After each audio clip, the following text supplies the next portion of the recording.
Mame ma akwaba emfa umbra Ghana insem TVGH so wo frame me adwoa searching. Ebusanfo say yeba pakele de Japan na chitafo bi say omo press yeba pakele de Japan ebeko independent nti omo the new party bi a by friend the base party anke ye papa anke ye pakele de Japan ati say sebi oba a be ma ware na ba ne tete be ma no ofie a be ma no ntumi nya no ohu kwan be fa so agya no na oba na nkasa de ne pe say megyaw meko anka ye party kese party kese anka we de ye be frefra dofo ato party kese e say nia wote yen so na oha yen wo party ni no okọ ya pakene de Japan ka kire yen say party de wo mfiri na mom obetenem agbo abro ampa 2024 ye hu de oyeye he say ne the base party aba na mo si ye pakene de Japan na mo friend say wo mra dia ene na ka baba yo nka eye baba pa anka ta drinka ya ti denne nka NPP for ka ya ti do ka ya ti denne mo sorry na ya pakene de Japan or the people's choice why they can't say the people's choice who told you one grand catch them so the people's choice papa way the friend saying duma dia what dia party way and someone wakeka amount for 90 papa we ya twa mo say hwan na me pa na chawo there bi o hwan na me pa na chawo ya pakene de Japan sa obi a wo ba bia me kokọ ye ne ya mo kene de Japan titafo no eye mo ya eye mo ya senkofo bi edi papa kene de Japan atem na mo de eye papa kene de Japan ono ankasa edi atem fe kire ne se ne ma ne amanfo ko o man mu ha no mo kan kene se wonya no me pa chawo so ko pa papa John Dramani ma chawo ade ti na wo me pa NPP fo a chawo yen ko pa na chawo oh sir oh wow eye papa eye ye pa kene de Japan se nyame aya adom na ene yes the base party aba na wo kwa asomdie mu ya da wase papa because ka wo party ni ma tete na dosun o ha no dosun ni se na nyame aya adom na wo kwa enye ye baba yo ka party ni ho be to no ye ho be to yen papa ye ho be to yen e se papa ba kwa o te yen so a party ni te yen so it say nema nkoye no we free yen so de a na baba yo ebiom abronye ye beda wase pa because papa Kennedy Japan wo ye ne ho adwuma wo tete no nti na se wo si okwa onko na ye ho ntoyen is papa Kennedy Japan wo ye party ni mu a party no asomdue mamu da Kennedy Japan ti NPP mu a emma asomdue ma party ni mu da irrespective of ni ebesi papa Kennedy Japan ti NPP mu a asomdue e fe na asomdue ebi ma ye party mu da ye party ni so ye pa asomdue je papa Kennedy Japan so wa akoti wo base party a ene de e kan say ye da wase ye hira akusakusa bye bye ko na ye party ni monyo ko na NPP monyo wo de won kofo monko na party ni monyo because abu wo mu a asomdue ma the only thing you people are good at is campaigning against the party. It is na nyame ya adom na mo kwa ene na piaw ye huru ka kire mo piaw na mu bu yasem se nkwase yasem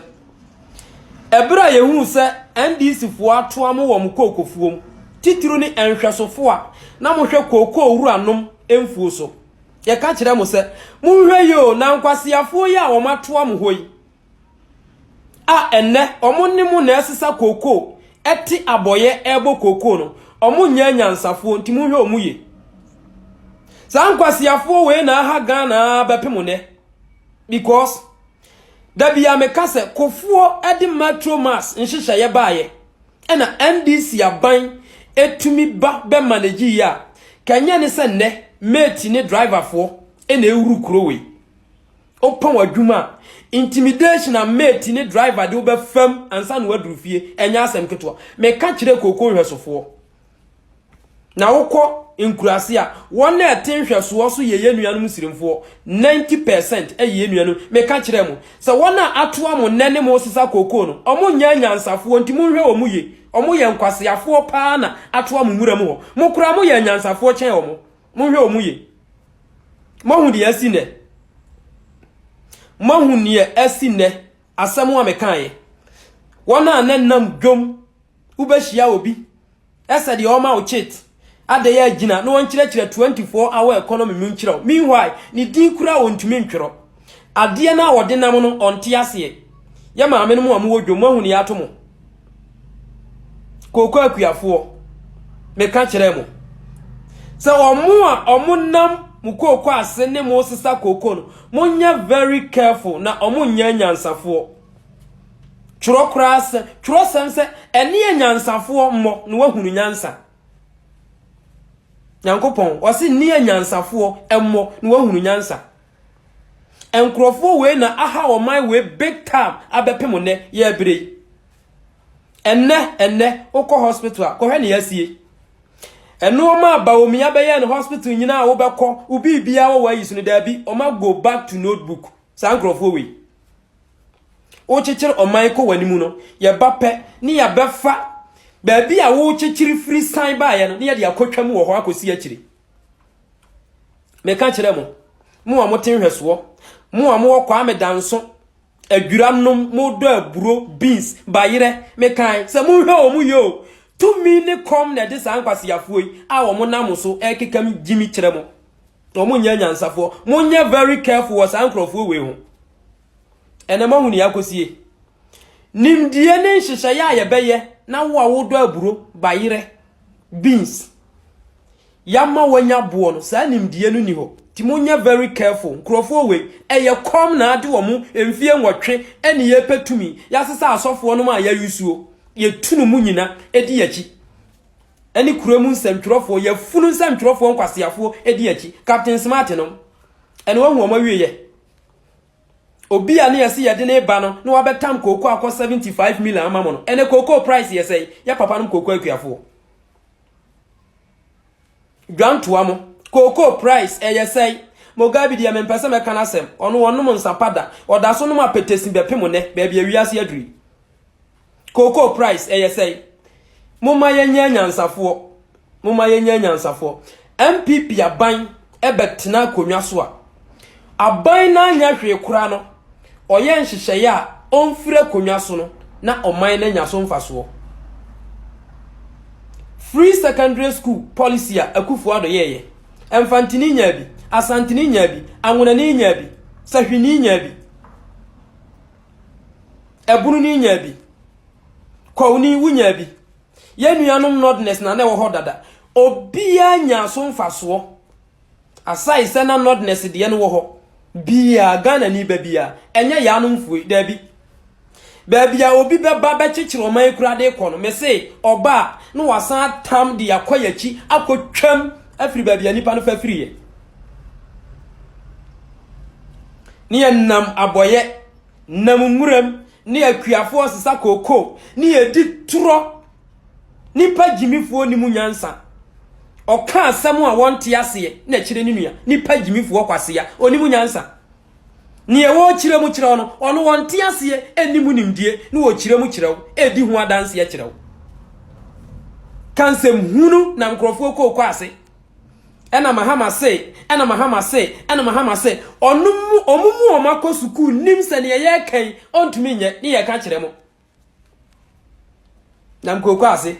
ye boa mo ya abofo na mkrofo fie ewo fufuo kwase asem say ya because of a com ni tumi aye penti ena akuafo ene mo ne boy there na ne gira guno Koni na wantu dia ava price ndanka kokono dia ko green Mwa just look at this Ghana pani hey Ghana sa obo mine dia de obi ade kan o mine no koko ewiase nyina ade ba ko obi ade kai o mine no koko ade ba ko efiri tete abo Ghana ho bra abo Ghana ho ban a develop Ghana than any other product koko ena de hwe Ghana hwe koko awie o Ghana koko na de ya tutu na sesa no John Mahama enti John Mahama uda obetimi ada enti udidi abetimi adidi sa wonkoa na o mampanyine wa ba Ghana ya te koko obuo so koko obuo ahuri atimi akodu 3600 watimi ahwe nyanyim ateso amana ba fom John Mahama enya wonkoa upenso na koko well price aba fom o enche kra President Kufuor time world market price of cocoa eba fom sabe President Mahama ni munyansa President Kufuor eni munyansa no odwene Ghana fo no hu ninti odwene cocoa fo ho odwene se cocoa ene ajapade a ebo Ghana ho branti okope ska baabi ana ode support ye ana otu akuafo ne ka wante so world price of cocoa reduce under Akufo-Addo esan say Akufo-Addo dwen o man no ho se cocoa ye baboon akuafo ho hia omadwuma omudi mo man no esombo no na na do kope ska o baabi ana ode so ede ma omo. These were reduction of world price cocoa prices world cocoa prices na enya even the cost of Akufo-Addo and I say President Kufuor aban when so there John Mahama out of incompetence and negligence appointees away you or more omun botano no omo de kurase obi oya journalist and uni enim no all his life now the sector sensitive sector what bounty na unim de awuye nti wo de akwa akwose randia bensa one say appointees mienu mpanyimfo mienu ade omo ko ho Randy Abe ene the other one no mire finidin inse se omo betena se na nkoma toto niema ya niema ntem no omo akoton koko no at the time and price no e wosoro no omo kontokwa we se John Mahama ana appointed me entimi na me otumi we se da bi John Mahama nso na appointed me entimi no nyina etumi ye pe ana nkwasiafo na ye de esika etu omo ka no bosumi biaye ye de esika etu omo ka omo ba amatoto ka asakase deda mu no nkwasiafo no gu koko board ho no omo kontokwa inse so omo behwe so no omo ansise no omo akoton koko no atena ho ama world market price na back from na ma create sa mess we ya wo John Mahama wo be fa kwan bi so na so apeska e de asoso atua ama akuafo no nko a wo time de wo se da bi wo negligence awaye incompetence awaye nkwasi asema amadi na aban mu no akuafo na nkotua hoka meboa John Mahama so anso wa magana fo anu omo ho so wa hu so wa magana fo anu omo ho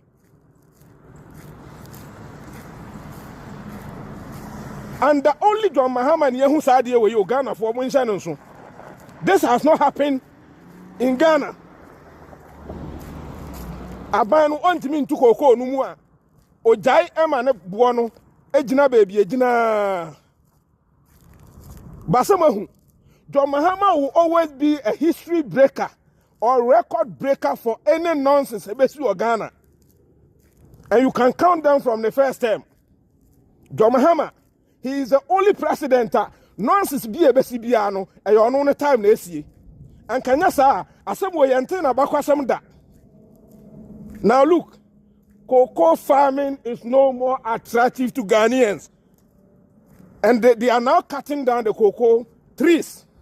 They are selling the cocoa farms to galamseyers to do galamsey because I know John Mahama nani je ho galamsey na o share boso oba brano oba ye no wa beti gold board ana sa galamsey fo no wato omho gold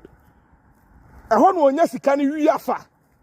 as si akra no $240 million ayira through gold board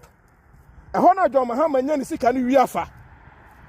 eti o sa galamsey fo no nkran anu ogu koko djuma ene galamsey fo na eto koko nsase de galamsey no look at that when ti Ghana nya reho mo man no John Mahama nti hu we abetimi adidi ha mistake de Ghana for in fact my ye bi o